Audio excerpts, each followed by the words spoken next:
Au début des années 1520, l'explorateur portugais Fernand de Magellan, accompagné de son équipage employé par la couronne espagnole, entreprit de faire le tour du monde en explorant la côte de l'Amérique du Sud.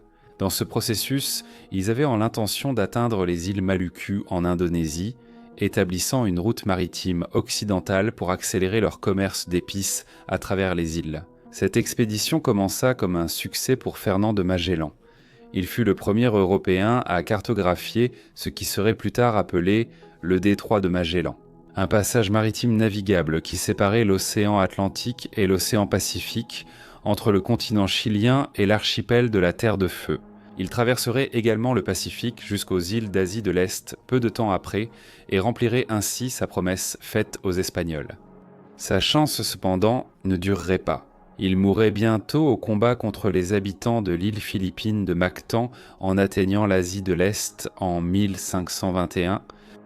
C'est à travers les récits de l'un des hommes de Magellan, le savant et explorateur vénitien Antonio Pigafetta, que le sujet de la vidéo d'aujourd'hui peut être exploré. Pigafetta était l'un des rares hommes à bord de l'expédition de Magellan à être revenu sain et sauf en Europe occidentale en 1522. Et il ne manquait pas d'histoires à raconter sur son voyage. Parmi celles-ci figurait le récit d'une observation inhabituelle qui aurait eu lieu le long des côtes de la Patagonie, lors de l'étape sud-américaine du voyage. Selon l'explorateur, une race d'humains géants, 2 fois plus grands que les autres, vivait le long des côtes et dans les forêts de la Patagonie. C'est une affirmation qui a faussé la perception européenne de la région pendant près de 300 ans par la suite. Mais qu'a réellement vu Pigafetta lors de ses voyages vers l'ouest ? Dans cette vidéo, nous allons analyser les affirmations et les légendes entourant les mystérieux géants de Patagonie, examiner les récits historiques et tenter d'expliquer la vérité derrière ces observations. Rejoignez-nous alors que nous suivons les traces de Magellan jusqu'aux côtes de la Patagonie en enquêtant sur les mystérieux géants qui auraient vécu là-bas. Bien que Pigafetta ait été le premier à écrire sur les prétendus géants de Patagonie, il ne fut pas le dernier. Les premières observations de géants sur les côtes de l'Amérique du Sud allaient se répandre à travers l'Europe, et des explorateurs d'autres pays allaient bientôt rapporter des observations similaires. Mais qu'a exactement rapporté Pigafetta ? L'observation aurait eu lieu alors que leur navire était au port, après que l'équipage eut navigué le long d'une portion de côte boisée pendant que l'équipage se reposait. Ils ont noté l'arrivée d'un homme de grande taille sur la rive, 2 fois plus grand que n'importe quel homme à bord du navire. Il chantait et dansait apparemment de façon rituelle, mais les détails précis n'ont pas été consignés, écrit Pigafetta. Citation. Un jour, nous avons soudainement vu un homme nu de stature géante sur la rive du port, dansant, chantant et jetant de la poussière sur sa tête. Il s'agissait du capitaine général. Magellan a envoyé l'un de nos hommes vers le géant afin qu'il reproduise les mêmes gestes en signe de paix. Fin de citation. La rencontre paraît avoir été pacifique. Le prétendu géant a ensuite eu une rencontre avec Magellan lui-même, et il ne semble y avoir eu ni animosité ni méfiance entre les deux. Pigafetta, dans son rapport, poursuit, citation. Après cela, l'homme a conduit le géant vers un îlot où le capitaine général attendait. Lorsque le géant était chez le capitaine général, et en notre présence, il s'émerveilla grandement et fit des signes en levant un doigt vers le ciel, croyant que nous venions du ciel. Il était si grand que nous n'arrivions qu'à sa taille et il était bien proportionné. Fin de citation. Bien que les géants aient été amicaux, on dit que Magellan a fait monter 2 des géants à bord de son navire dans le but de les ramener en Espagne.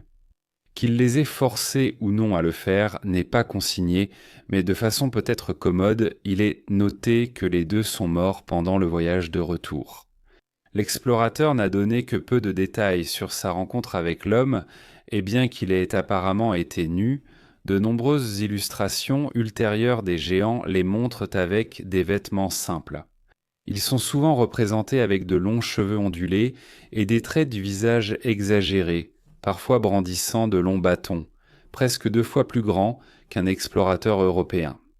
Ils étaient souvent représentés sans chaussures, mais portaient soi-disant d'énormes mocassins faits de la peau de guanacos, un parent sud-américain du chameau. Des hommes comme des femmes ont été représentés dans les illustrations de l'époque. Bien que l'équipage de Magellan n'ait apparemment rencontré qu'un seul homme, les cartes contemporaines ont même commencé à représenter les géants sur les terres au sud du détroit de Magellan. Ces premiers récits ont eu un impact significatif sur la perception européenne de la Patagonie à l'époque. Le concept du Nouveau Monde était encore relativement nouveau dans les années 1520 et beaucoup de spéculations et d'émerveillements émanaient du peuple européen. En particulier les marins et les explorateurs qui racontaient dans des récits exagérés sur ce qu'ils avaient vu et entendu en traversant cette terre nouvelle et étrange. Pendant environ 300 ans, l'idée de géants vivant en Patagonie est devenue l'image dominante de cette partie du monde dans la conscience collective européenne. Magellan a nommé cette nouvelle race perçue de géants les Patagones. On pense que ce nom vient du portugais pata, qui signifie pied. La Patagonie elle-même pourrait en fait signifier terre du grand pied, en raison des empreintes que ces géants auraient laissées en marchant dans leurs énormes mocassins. Si la Patagonie a effectivement été nommée de cette manière, cela a probablement contribué à l'hystérie en Europe, et l'histoire s'est rapidement retrouvée enveloppée d'exagérations et de mythologie. Cependant, il y a aussi l'hypothèse selon laquelle Magellan aurait nommé les géants d'après un personnage d'une histoire romantique espagnole populaire du XVIe siècle, Primalion. L'histoire met en scène un géant du nom de Patagone, dont Magellan aurait pu s'inspirer après avoir lu le livre. Plus de 100 ans après la rencontre rapportée de Magellan avec les géants de Patagonie, un autre explorateur célèbre fut associé à une observation similaire. En 1628, le neveu de nul autre que l'explorateur et corsaire anglais Sir Francis Drake publia Le Monde encerclé, un récit du tour du monde de son oncle. Les géants firent une nouvelle apparition dans ce livre. Drake les aurait soi-disant rencontrés lui-même alors qu'il naviguait dans la région lors de ses voyages en Amérique du Sud. Dans le livre, le neveu de Drake affirmait que Magellan avait peut-être exagéré la taille des Patagons. Bien qu'ils aient été assurément grands, ils n'étaient pas du tout aussi grands que leurs prétendus découvreurs les avaient décrits. Le neveu de Drake poursuivit en disant que peut-être Magellan avait exagéré la taille de ces gens, pensant que personne ne retournerait-on jamais dans un endroit aussi reculé que la Patagonie pour vérifier ces récits. Plutôt que de documenter les véritables peuples d'Amérique du Sud, on pensait que Magellan et son équipage avaient choisi de créer une histoire fantaisiste pour impressionner les gens de leur pays. Cela n'a pas empêché les explorateurs de l'époque d'alimenter la légende avec leurs propres récits et rapports sur des humains géants sur les côtes de la Patagonie. Les explorateurs néerlandais Willem Schouten et Jacob Le Marie ont rapporté avoir découvert des ossements humains géants en Patagonie au début des années 1600, mais ils n'ont pas pu vérifier leurs affirmations. Bien plus tard, en 1766, le capitaine John Byron fit le tour du monde et revint avec des récits de géants mesurant plus de 9 pieds de haut. Montant Ispais Inquale. La vérité s'est à nouveau obscurcie alors que les pays d'Europe replongeaient dans des spéculations sur la Patagonie, considérée comme un monde perdu et étrange peuplé d'humains gigantesques. Divers scientifiques ont vigoureusement contesté l'existence des Patagons. Et ces histoires ont même exacerbé les tensions entre les nations. Les marins français commencèrent à croire que les équipages britanniques utilisaient simplement les histoires de ces expéditions en Patagonie. À la recherche de géants pour repérer des points d'entrée en vue d'une attaque contre les colonies françaises en Amérique, l'hystérie entourant les géants commença à s'estomper à la fin des années 1700. L'explorateur français Louis de Bougainville déclara en 1767 que la personne autochtone la plus grande qu'il ait rencontrée en Patagonie mesurait 1,75 m et que les rapports précédents étaient extrêmement exagérés. Cela a été confirmé lorsque les récits officiels du voyage de Byron ont été rendus publics, révélant que les plus grands géants étaient en réalité seulement 10 cm plus grands que la moyenne. Explorateurs européens. Peu à peu, l'idée que la Patagonie soit une terre de géants mystérieux a commencé à disparaître des perceptions européennes de la région. Il semblerait que les premiers explorateurs aient créé des canulars pour un effet dramatique. Alors, qui les explorateurs ont-ils réellement rencontrés? Les personnes que Magellan, Drake, dans Byron et tant d'autres auraient soi-disant rencontrés lors de leur voyage en Patagonie sont aujourd'hui largement considérés comme étant les Tehuelche, les habitants autochtones de cette région d'Amérique du Sud.